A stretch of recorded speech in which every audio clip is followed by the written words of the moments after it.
You are experiencing a pain that has no name, the certainty of having woken up in a world that prefers the dream. You feel a profound loneliness and rejection, not because you are bad, but because you are real. If spiritual truth hasn't brought you the promised peace, but instead a crisis, it's because you are in the middle of the journey. The awakening of consciousness doesn't come as an immediate blessing, but as an earthquake that shatters the structures of what we believed to be solid. It doesn't bring, at first, the dreamed-of peace, but an inevitable crisis, the exile of the soul. There was a moment in your life when the world, which once seemed complex and full of purpose, became simplified.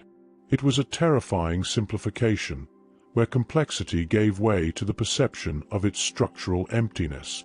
What everyone called reality revealed itself to be a mutually agreed story and, deep down, ridiculously simple.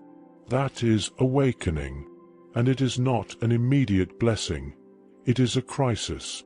This lucidity carries with it a burden: separation. You notice that your body and nervous system begin to reject what your mind, for years, accepted. The comfort of the collective lie, which once cradled you, now suffocates you. The world hasn't changed. It's you who stopped believing in the theater. It's like Plato's classic allegory of the cave.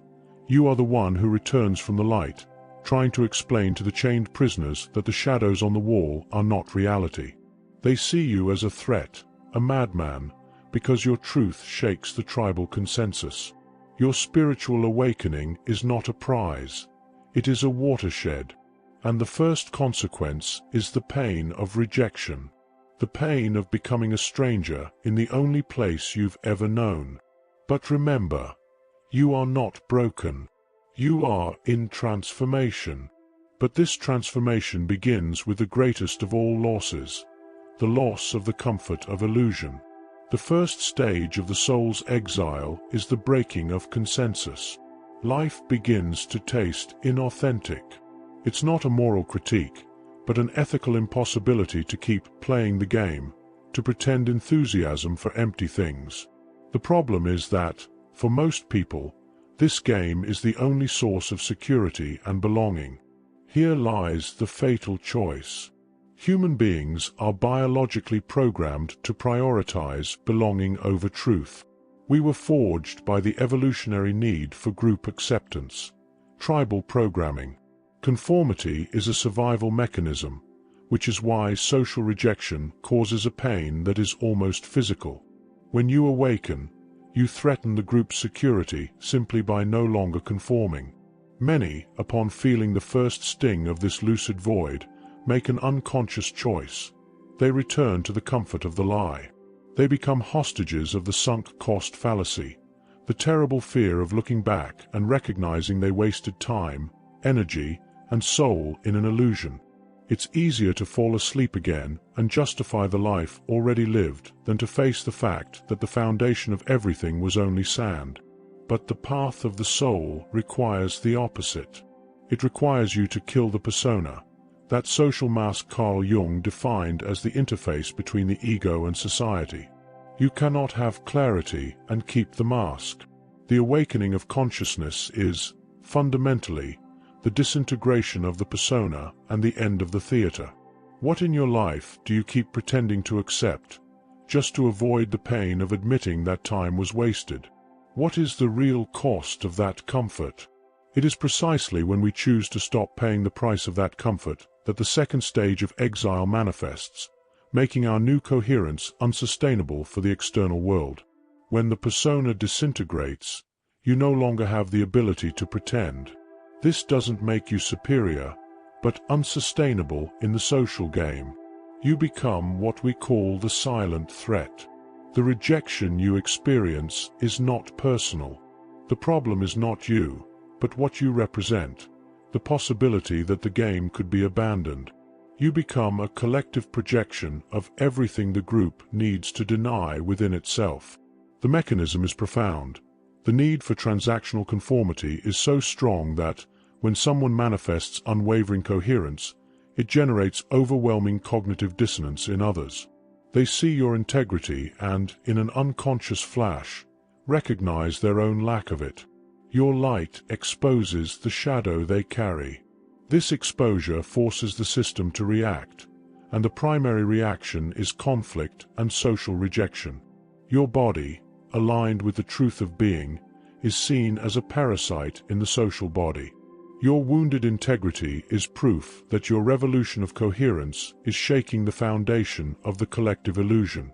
It's what Carl Jung would call the absorption of the shadow.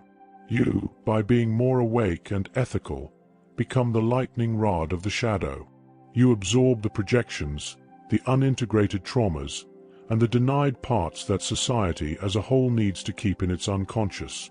You are the vessel that emptied itself of noise in order to finally hear the whisper of the invisible. And those who hear the invisible can no longer respond to the call of the superficial. The pain of abandonment is the sound of the room emptying so that your soul may be filled. Allow that room to empty. Because the real price of clarity is not what the world takes from you, but the surrender of what you refuse to be. The crisis of the awakened soul is not the struggle to fit in, it is the surrender to the fact that you will no longer fit. And this surrender demands a heavy price: abandonment. The cognitive dissonance of others becomes your proof. They actively reject you, abandon you in adversity, not because they hate you, but because your presence requires a coherence they are unwilling to bear. The pain mentioned by many in awakening is that clarity didn't generate intimacy, but exposed its lack. You discover that most of your connections were conditional connections, based on transactional conformity, an implicit agreement that you would only be accepted if you kept playing the same game and vibrating at the same frequency. Awakening requires the death of that transactional conformity so that true intimacy can even exist. What remains is a void left behind, the room emptying. Remember the words of poet Khalil Gibran: "Your pain is the breaking of the shell that encloses your understanding." The shell breaking now is the illusion that you would find your way in the middle of the crowd. Isolation reveals itself, then, as a biological imperative for transformation. For your soul, this void is not absence, but womb. The fertile emptiness is the field where the self can finally manifest without the need for external approval. Carl Jung taught us that individuation, the quest for the wholeness of being, is only possible in the absence of the need for approval. The lone wolf is the acceptance of authentic survival. The path of the lone wolf is not one of despair, but of choice. That's why the next stage is the most crucial, because in it isolation becomes salvation. Departure as salvation is not an escape, but the most important phase of individuation. There is a vast difference between destructive loneliness and transcendent retreat. The first is imposed by fear.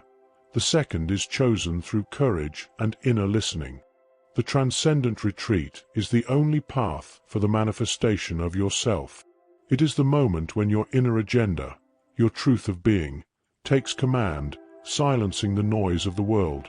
You withdraw to find yourself, so that the self, this wholeness, can call and guide you.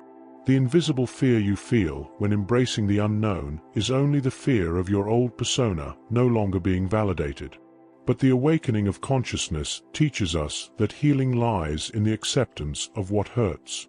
The world doesn't need your persona back, the one always seeking validation. The world needs what you will become after this exile. Your individuation is the engine of the next great human evolution, and this only happens when you dare to trust your inner compass, even if it leads you away from the safe harbor of others. The courage to become the lone wolf for a time is the greatest proof of self-love and the greatest act of service you can offer. The soul is in no hurry. It has rhythm. Trust the rhythm of your soul and know that, in this exile, you are being forged to manifest your true strength. And when that strength manifests, the nature of your relationships is inevitably transformed. The abandonment you experienced is not the end. It is the trial by fire that reveals where true connection resides. Many expect awakening to bring deeper intimacy, but at first it does the opposite. it empties the room. Suddenly, you discover that many relationships were sustained only by transactional conformity, an exchange of masks, not of souls. The pain of abandonment is real. Friends, family, partners may drift away, unable to keep up with your new frequency. The trauma emerges of seeing the room empty, of carrying on your shoulders the projection of the collective shadow. But it is in this desert that true intimacy is born. Not intimacy based on approval, but the kind that can only blossom when conformity dies. In this barren space, the self, the deepest core of being, as Jung described, becomes the new circle. Khalil Gibran wrote, "Loneliness is a garden where the soul blooms and the heart matures." Accepting the role of lone wolf for a time is accepting that authentic survival requires courage. It is crossing abandonment as an initiatory rite, until inner presence becomes sufficient company. The soul's exile ends when you stop fighting rejection and embrace it as the seal of your integrity. You become the mountain that does not move, not because it is stubborn, but because it has found its foundation in inner silence. And what if the loneliness that confuses you today is actually the sacred space where your self is preparing to bloom? What are you ready to abandon so that your soul can finally be filled? You have come this far because the whisper of the soul is louder than the noise of the world. The pain you feel is the birth of your authenticity. Don't suppress it. Don't bargain with it. Embrace this wounded integrity. Symbolic practice. Today, at some moment, sit in silence, without distractions. Place your hand on your chest and allow yourself to feel the presence of the void. Don't try to fill it. Just feel it. Ask yourself, what within me is being born precisely because the old has gone? Let the answer come not from the mind, but from the soul. Individuation is a solitary journey, but it is the only one that takes you home. If these words touched something within you, perhaps it is time to take another step on this path of reconnecting with your inner truth. Subscribe to the channel and activate notifications to keep receiving content that nourishes the soul with presence and authenticity. Share in the comments what resonated with your heart. Your story may be the mirror someone else needed to find. And, if you want to continue in this vibration, watch the video we left in the card. It was chosen with care to continue this crossing with you. Peace and light.